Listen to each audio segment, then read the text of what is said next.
Assalamualaikum warahmatullahi wabarakatuh.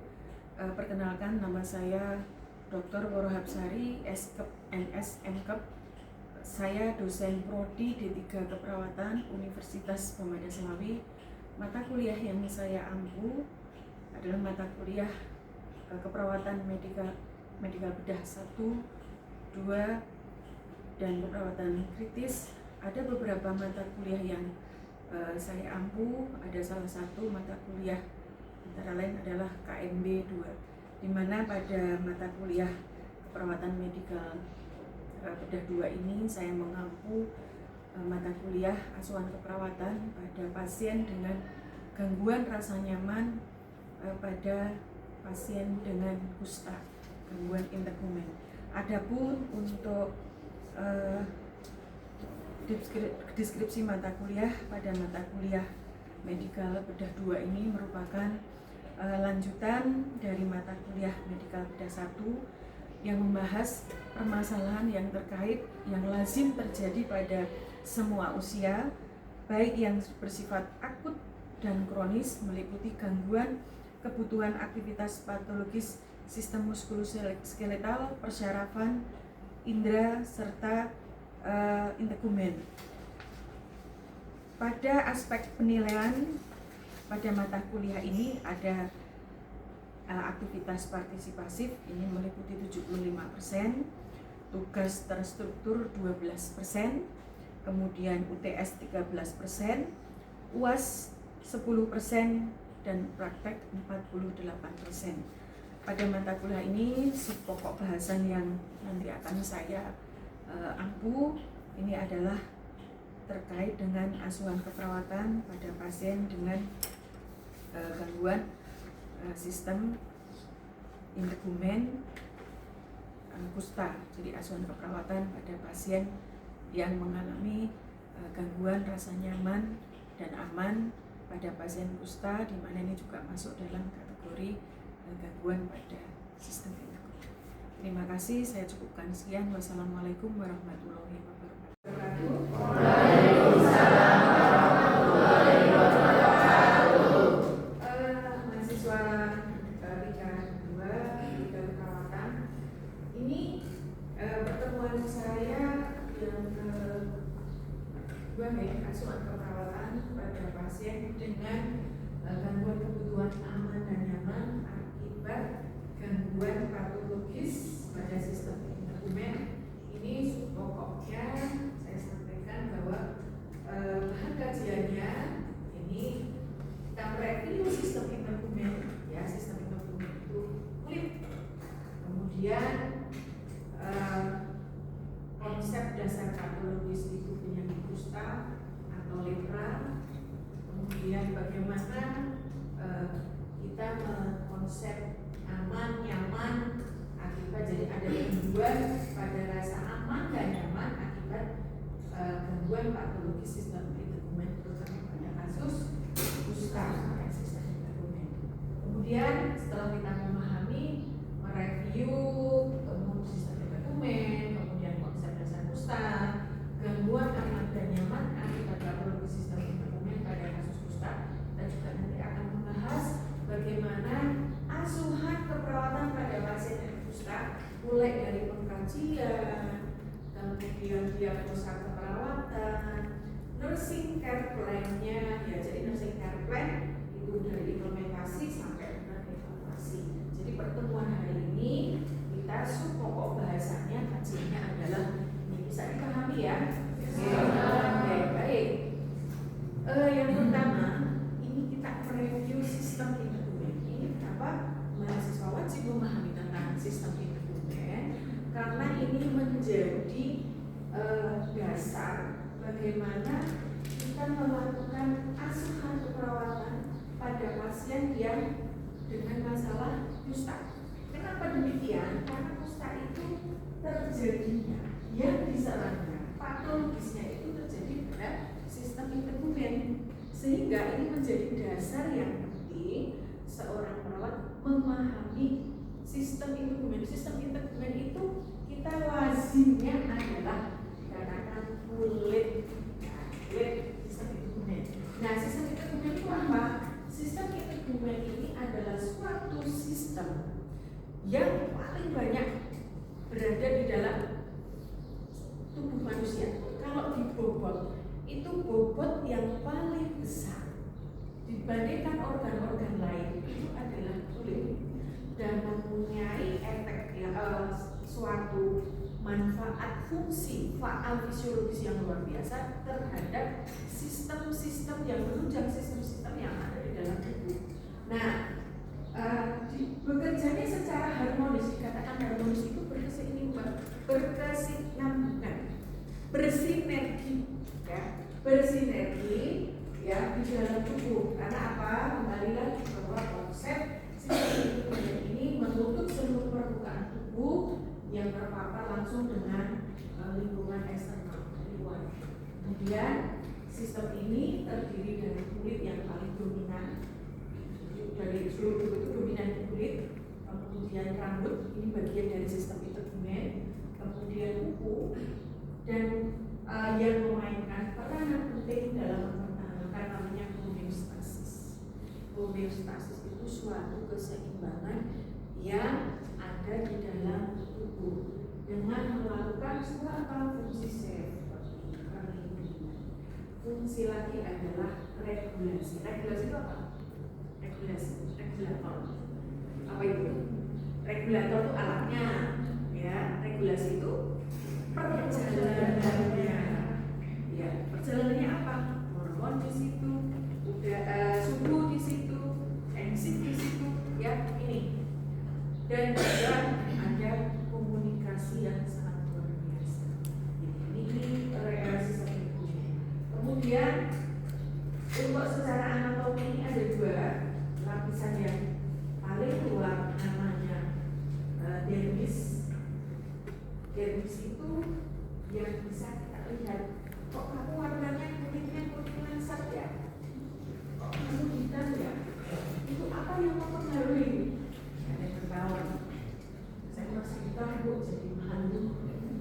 Apa yang mempengaruhi? Yang mempengaruhi adalah sel melanosit. Sel melanosit itu yang memberikan warna pada kulit dan rambut. Sel melanosit juga dipengaruhi oleh ras, turunan, ya, genetik. Jadi kita berharap kalau rasnya hitam akan menjadi glowing, ya, karena itu sekali lagi genetik. Tapi Michael Jackson itu kok bisa rasnya kita bisa putih ya bu? Dengan perkembangan zaman yang kecantikan yang terus-menerus itu terkadang bisa memanipulasi, ya, bisa memanipulasi ini fungsi-fungsi dari ini, gitu ya. Jelas ya konsepnya ya? Oke, kalau sudah jelas, nah, anatomi kulit. Anatomi kulit itu ada dermis. Dermis ya. Dermis mulai dari ini. Nah, dermis lapisan yang paling luar. Di dalam dermis itu ada ditubuhi oleh helai rambut. Kemudian ada folikel rambut. Kemudian ada yang namanya kelenjar minyak. Sehingga kalau dari luar kulitnya berminyak, karena memang di dalam epidermis itu ada kelenjar minyak di sini, ya. Nah, itu lapisan epidermis. Kemudian lapisan yang ini banyak sekali nih jaringan ikatnya. Kulit ini cenderung lebih tebal karena apa? Sudah punya fungsi luar biasa untuk melindungi terhadap adanya trauma. Bisa kita bayangkan kalau kulit luar itu sangat di dalam arti sangat rentan. Coba bisa kita bayangkan. Bahkan ada beberapa kasus itu kan pernah lihat di TV. Ada kasus yang ikat. Jadi fungsi jaringan ikat itu sebagai tameng yang meminimalisir, melindungi kita terhadap resiko infeksi atau adanya cedera. Ini ya. Tuh. Kemudian ini lapisan paling luar. Ini. Kemudian lapisan paling bawahnya lagi, ini adalah ada lapisan dermis. Ini kalau sudah ini ada syarat. Jadi kalau terjadi luka agak dalam pasti. Kenapa nyeri? Munculnya nyeri itu karena ada sensasi saraf. Ya,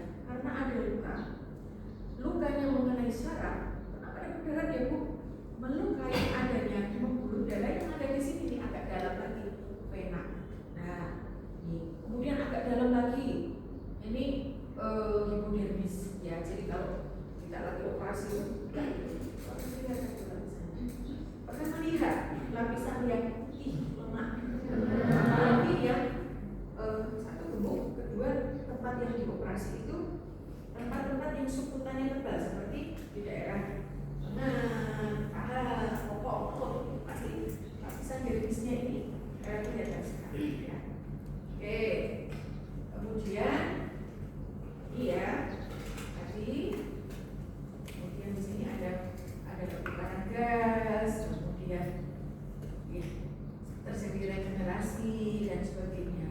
Jadi kalau kita tahu fungsi dari kulit itu luar biasa sekali, ya, maka salah satu investasinya kita selalu rajin untuk merawat kulitnya diisi-isi setiap pagi, setiap hari dikasih beberapa treatment yang membuat kulitnya agak glowing. Salah satu investasi yang dalam mempertahankan fungsi kelembapan dari sistem intergumen, karena sistem intergumen itu mempunyai fungsi yang sangat luar biasa.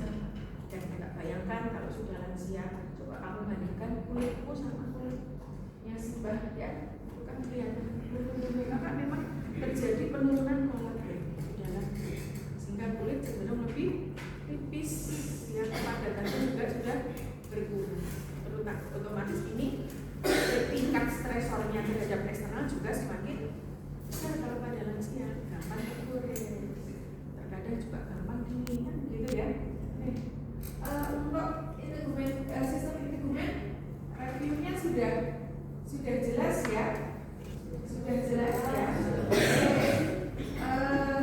Ini kemarin juga PPT juga sudah saya share terlebih dahulu sehingga untuk dibaca-baca. Jadi pada intinya ada, oke. Kemudian saya masuk ke bagian dermis. Oke, kita ke aksesoris kulit.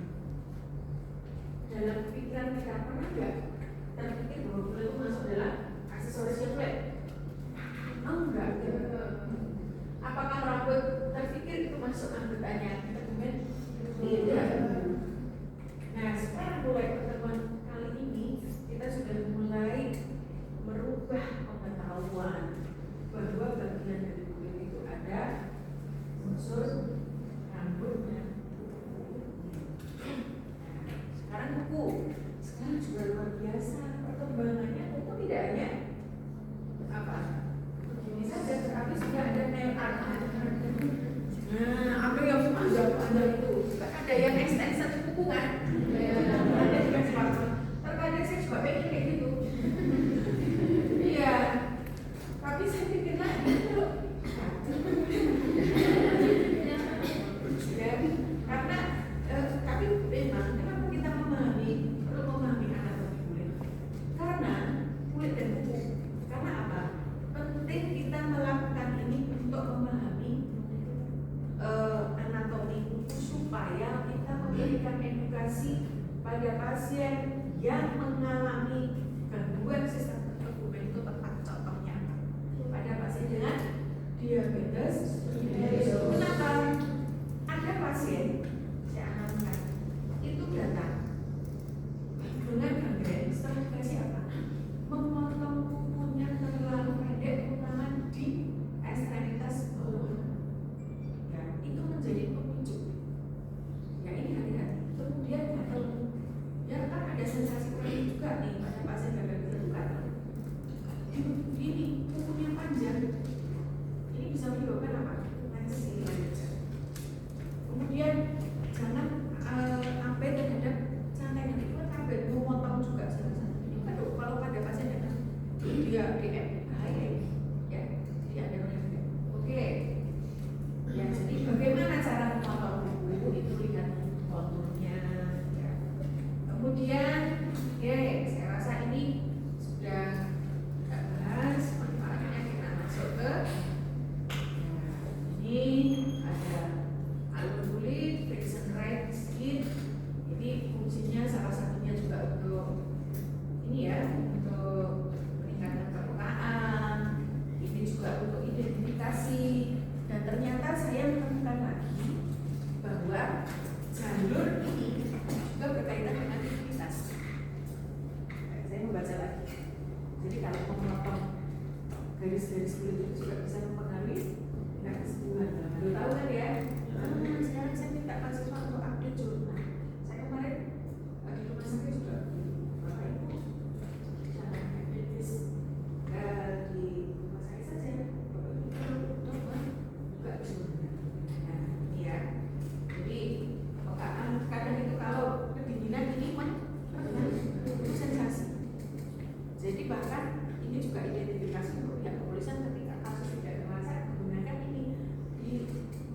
masuk ke asuhan perawatan pada pasien dengan gangguan keseimbangan dan nyaman. Pernah mendengar kusta, lepra. Ini penyakit yang sangat luas sekali. Dan tahun 1874 di Norwegia ini ditemukan oleh D.A. Hansen. Maka kata lainnya kusta itu adalah morbus Hansen atau lepra, ya. Nah, kusta jangan berpikir loh, kusta hari ini ada masih. Ya, teman saya praktisi kusta masih kusta itu. Nah, kusta atau lepra ini adalah suatu penyakit infeksi yang kronis karena perjalanannya itu tidak dihitung 1 hari 2 hari, bahkan perjalanannya penyakit ini selama 2 tahun, ya sampai tahunan, ya. Nah, menyerang susunan saraf tepi ini primer, kemudian kulit, jaringan tubuh, kecuali susunan saraf pusat. Mana susunan saraf pusat? Jadi dia itu menyerangnya adalah justru di saraf tepi atau di primer. Maka akibatnya adalah, nah, karena yang diserangnya itu saraf tepi, maka dia bisa menyerang kulit, mukosa mulut, saluran nafas bagian atas, sistem retikuloendotelial, mata, otot, tulang, dan kecuali kembali lagi, kecuali susunan saraf pusat tidak ada masalah. Jadi orang bicaranya, daya ingatnya itu tidak ada masalah, motorik tidak ada masalah. Tapi justru yang diserang ini adalah bagian-bagian tepi. Nah, dan sampai sekarang ini menjadi penyakit yang sangat menular. Permasalahannya ini kompleks, tidak hanya sisi medisnya gejalanya begini saja, tetapi secara sosial, ekonomi, budaya, keamanan dan ketahanan nasional pun ikut terganggu. Kira-kira ini kok bisa seperti ini? Bagaimana ya Bu? Coba saya minta ada beberapa yang bisa memberikan opini. Kenapa kusta itu tidak ada dari sisi medis? Coba, ayo. Kenapa? Coba dianalisa. Coba dilihat dulu. Coba. Kenapa ini sisinya hanya sisi tidak hanya kayak medis? Contoh di masyarakat kalau sudah terkena kusta ada diskriminasi, stigma. Stigma itu apa? Suatu hal yang tidak benar tetapi dia itu kebenarannya. Selain kusta, penyakit yang menimbulkan stigma apa? B2, HIV, AIDS. Ini sangat maka itu peran perawat sangat penting sekali untuk mengatasi masalah ini. Bagaimana perawat bisa mengedukasi, memberikan penjelasan supaya stigma-stigma ini tidak muncul di masyarakat. Oke. Penyebabnya apa? Tadi sudah. Ini kalau diidentifikasi di bawah mikroskop itu, wah, bentuknya seperti ini, ya. Cara penularannya gimana? Saluran pernapasan dan kontak kulit, skin to skin. Lihat ini, ya. Bakteri banyak terdapat di mana? Bakteri pada banyak di kulit tangan, di daun telinga dan mukus hidung. Ya, kemarin baru saja saya memberikan materi seperti itu. Bakteri sampai kapanpun hanya bisa dengan antibiotik. Tetapi antibiotik ini dapat menimbulkan resistensi. Nah, apakah pada penyakit kusta bisa terjadi resistensi? Bisa. Maka ini yang perlu kita waspadai. Kalau sudah resisten maka sudah tidak jadi komplikasinya lebih. Kalau sudah lebih parah, masalah yang sisi medis, sosial, ekonomi, ketahanan secara nasional itu pasti akan terganggu. Sehingga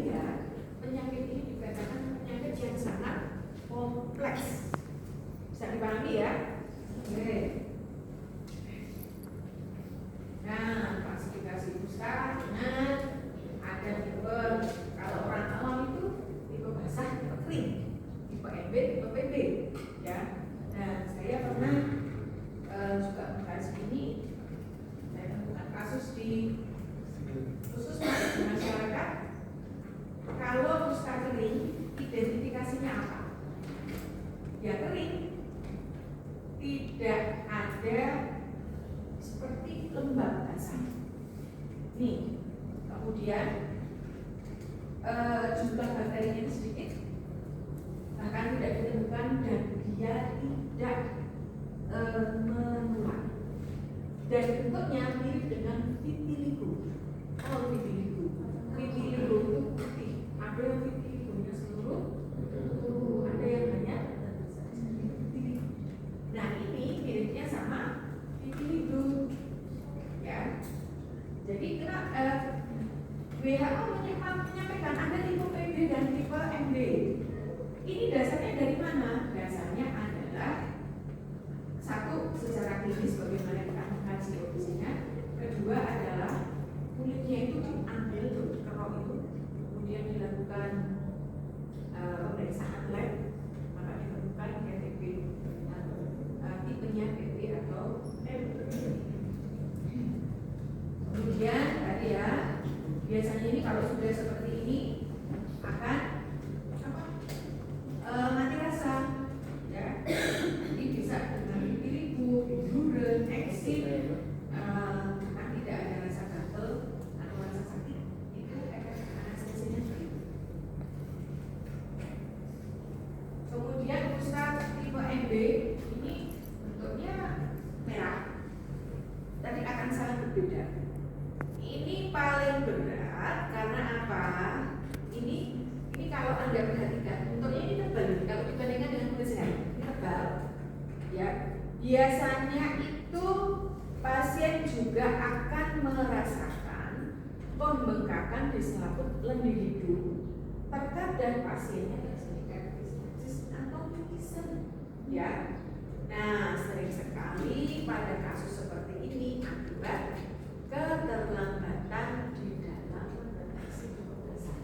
Karena bahasa begini, mahasiswa sekalian, bakteri banyak sekali di situ, skin to skin menular. Dan sayangnya kalau sudah rasa aman dan nyaman, kenapa pada pasien dengan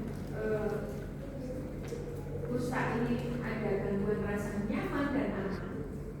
Apa pengertian? Aman dan nyaman. Suatu keadaan di mana pasien rasa nyaman. Dikatakan nyaman berarti tidak ada gangguan yang bersifat gangguan dari aman, nyaman.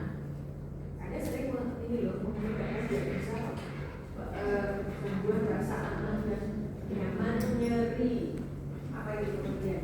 Oke, kita konsentrasi ke kusta yang dimana dari pasien merasakan gangguan rasa aman dan nyaman, di mana pasien mengalami gangguan ketidaknyamanan yang disebabkan oleh faktor fisik maupun psikis, yang disebabkan oleh adanya keadaan patologis. Contoh pada pasien dengan kusta, kenapa rasa aman dan nyaman? Ya, karena ada tadi adanya tipe MB, kemudian adanya integritas kulit yang bermasalah. Integritas kulit itu ada saraf, kemudian ada jaringan lain. Ketika integritas kulitnya terganggu, maka akan menimbulkan rasa ketidaknyamanan yang bisa berupa nyeri. Gejala nyerinya dari mana, Bu? Gejala nyerinya adalah apa yang disampaikan oleh pasien. Itu sifatnya subjektif dengan PIST. Ya, itu yang dikaji. Dan pada pasien dengan kusta, rasa aman dan nyaman itu nanti kalau dikaji lagi akan muncul masalah-masalah perawatan yang lainnya. Mulai dari aktivitas kulit, pengindaannya juga bermasalah, aktivitas fisiknya juga bermasalah. Ya, oke, sudah jadi berapa menit ya?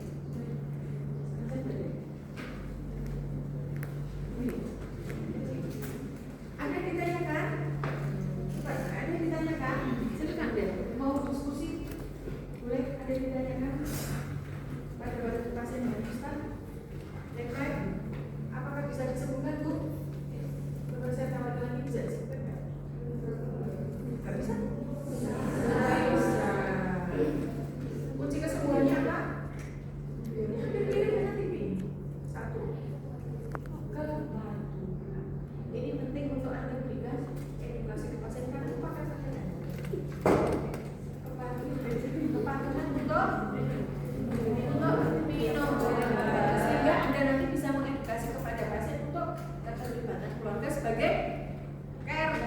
Jennifer.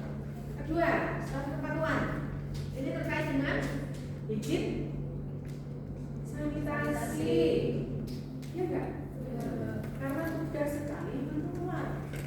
Ini, maka kita sebagai perawat, ayo dengan kondisi demikian kita lebih aware lagi. Satu, kesalahan yang kompleks. Satu, keterlibatan keluarga, proses penyembuhan.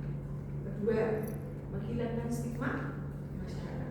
Berikutnya apa? Meningkatkan rasa aman dan nyaman. Setelah itu ketika juga sudah semua permasalahan muncul lagi secara sosial, ya bisa juga pasiennya dengan tangan yang pukul, yang lepas, mutilasi ini pasiennya ada gejala sisanya, jadi saya nggak jadi tidak bersemangat. Nah ini perlu untuk keterlibatan semua sektor di dalam asuransi. Itu ya, jelas ya kesimpulannya tadi saya simpulkan ya.